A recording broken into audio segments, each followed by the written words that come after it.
নৱেম্বৰ মাহত গুৰুত্বপূৰ্ণ দিন আৰু দিৱস পালন কৰা কেইটামান দিন। 1 নম্বৰ 9 নৱেম্বৰ তাৰিখে আইন সেৱা দিৱস পালন কৰা হয়। 10 নৱেম্বৰ তাৰিখে পৰিবহণ দিৱস পালন কৰা হয়। 19 নৱেম্বৰ তাৰিখে ৰাষ্ট্ৰীয় নাগৰিক দিৱস পালন কৰা হয়। 20 নৱেম্বৰ তাৰিখে আন্তঃৰাষ্ট্ৰীয় শিশু অধিকাৰ দিৱস পালন কৰা হয়। 21 নৱেম্বৰ তাৰিখে 24 নৱেম্বৰ তাৰিখে লাচিত দিৱস পালন কৰা হয়।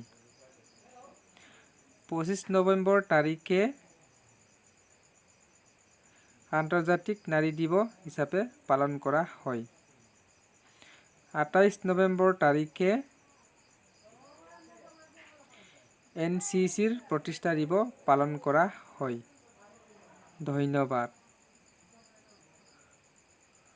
সকলোৱে মোৰ চেনেলটো অৰ্থাৎ দ্বিজেন্দ্ৰ এডুকেশ্যন চেণ্টাৰ ইউটিউব চেনেলটো প্লিজ ছাবস্ক্ৰাইব, লাইক আৰু কমেণ্ট আৰু শ্বেয়াৰ কৰি দিব।